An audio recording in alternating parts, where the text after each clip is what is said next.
Hey everyone, welcome to my channel on this really nice sunny fall day. I'm out here today with the XG202 from Makerfire. This is version 2 of their previous drone. So in the winter time I reviewed version 1. It was called the L100, I believe. I'll put a link to it below this video. If you go watch that review, you will see that this drone performed anything but stellar. It was pretty bad.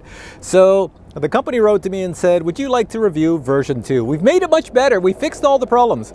So I'm out here to see if they fixed all the problems and made it better. Now, this is a popular drone because it's a bicopter and it's really inexpensive. So you've only got 2 motors, so you get a long flight time. I think it's just under 30 minutes, and you get super fast speed, and it handles quite well in the wind, according to what the company says.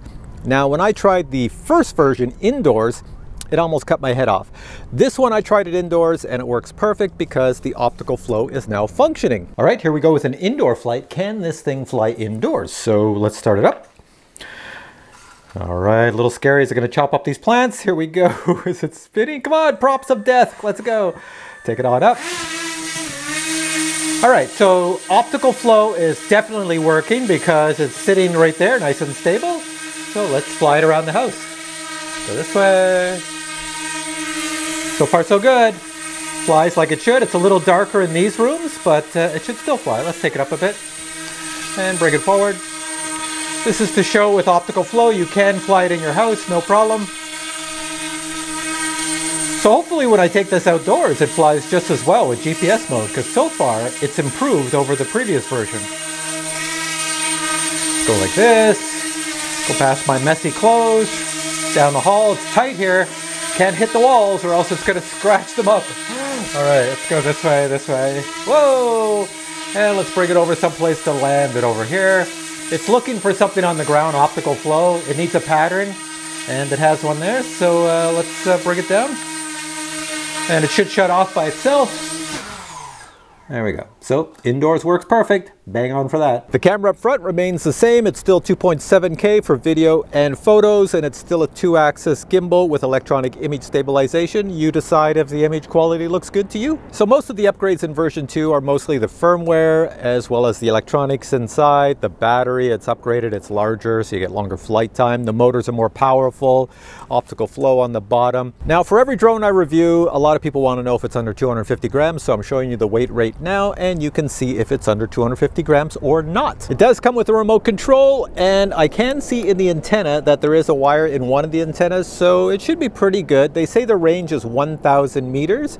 We'll see if it actually gets 1,000 meters. We'll try it out here. I remember the previous version kept disconnecting from my phone, so we'll see if this one disconnects or not. Let's go try it. All right, so here we go really quick. Let's power on the remote. It is a rechargeable remote, so you can just charge it overnight and you're all set to go the next day. I will say right off the bat, the display here is not super bright for out on a sunny day, but if you shade it with your hand, you might be able to see some of the numbers. Next item, make sure you take off your gimbal guard on the drone and just press in the back and power it on. You'll see these beautiful blue lights. Here we go. Blue lights, do you see them? And they turn red as well. And a beautiful sound. And put that down. So when you look on the screen on your controller, make sure you see the battery level for the drone and the battery level for the controller. Then you know they're connected. Also make sure it says GPS on. You can turn the GPS on and off with the AB button over here. This AB turns GPS on and off. So indoors, make sure you turn the GPS off, and outdoors, leave it on. Next thing you have to do is take your cell phone and connect it to the Wi-Fi of the drone. It's called Steam. Look for something called Steam. Yeah, XG Steam. As soon as you're connected, all's good, then you can start up the app. The app being used is still the same one that was used with version 1 of this drone. So in version 2, it's the same app. It's called VS GPS Pro. I'm gonna tap on it, start it up here.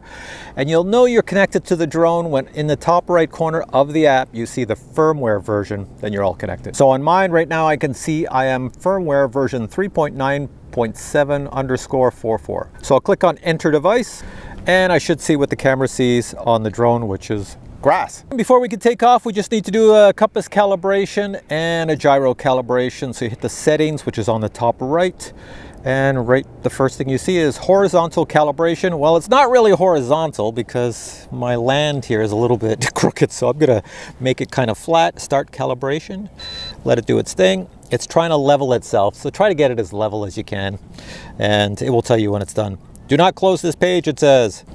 Level calibration finished. There we go. Next thing you have to do is your compass calibration. So hit on the settings again, and the next one, start calibration. You see a little picture.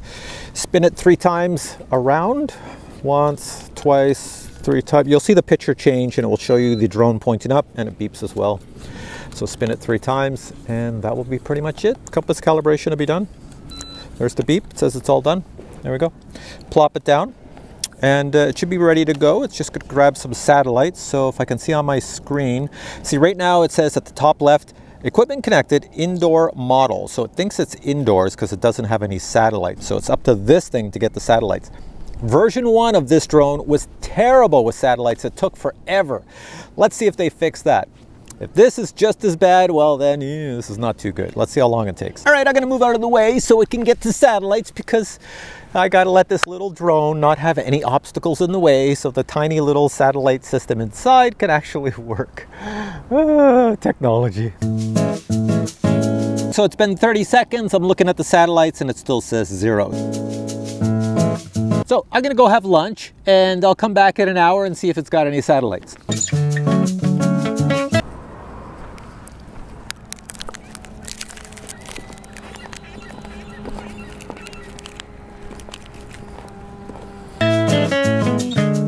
Anything on here?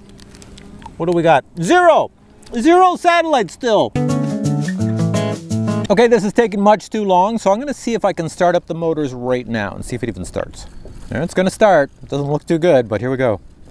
Oh, that looks terrible, but it's gonna start. There we go. Let's take it up without satellites. Here we go. No GPS, nothing. Oh, it's not even going up.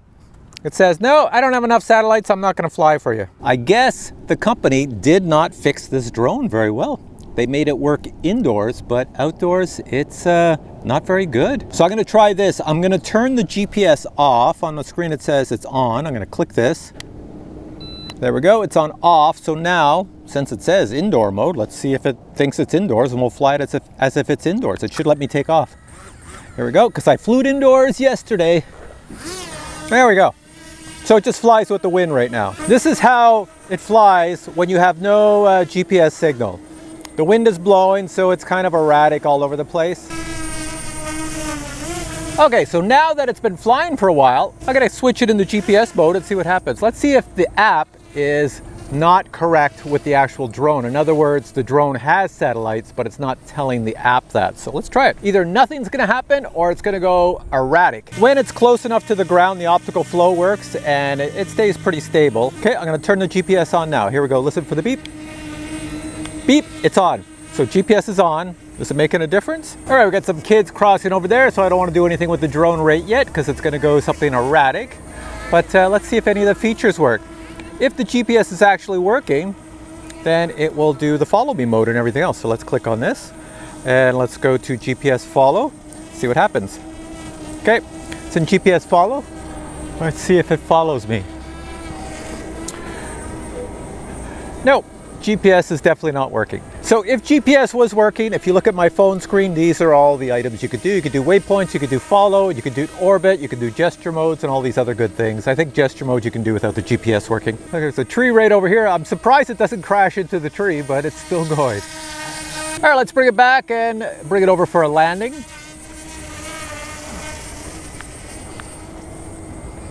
Oh, now it wants to go over there. I have no control over the drone now. I'm gonna have to bring it down. Oh, oh, oh, oh, oh. It's going crazy over there. I'm gonna turn the GPS off. Hang on a sec. It's driving over to the parking lot away from me. Here, land. There we go. Well, that's an interesting way to land. So if you buy this at your own risk of getting it to work. You might have it working perfectly for you, or it might be a lame duck as mine is. All right, so next thing to show you with this guy is what comes in the box, just in case you're interested in getting one and giving it a shot. Check this out. This is the box your Firefly comes in. Inside the box, you'll find multiple boxes. One can see that the company certainly spends some money on packaging presentation. For some unknown reason, the drone is packaged in a soft white bag. The Firefly consists of tiny motors in each arm, so it can tilt the brushless motors to get it to fly forward, backwards, or stay stable. On the bottom you can see the optical flow sensor and LED light. The Firefly does accept a micro SD card if you wish to record your video and photos to it. The main camera is 2.7K with electronic image stabilization on a 2-axis gimbal. A 1900 mAh 2-cell battery is included, and it is charged via USB cable. The included remote control is rechargeable, and the buttons are all self-explanatory. Accessories are included that consists of another USB cable, spare props, screws, and a micro Phillips screwdriver, along with a user manual. Total takeoff weight of the drone is 284 grams. Alright guys, that's the end of my review. Unfortunately, this was pretty much a waste of my time to come out and check this out. I was hoping they had improved it and it was better. I know when I flew it indoors, it actually flew quite well and I could fly it around the house. But outdoors, just like version 1, it doesn't get the GPS. It takes forever. I'm sure it works because the company wouldn't sell it if it didn't work. It just doesn't work for me. So if it doesn't work for me, I can't recommend it. So with that, I say thanks for watching this video. If you enjoyed it, please give it a thumbs up and I will catch you in future reviews with many more reviews. Until then, I say bye.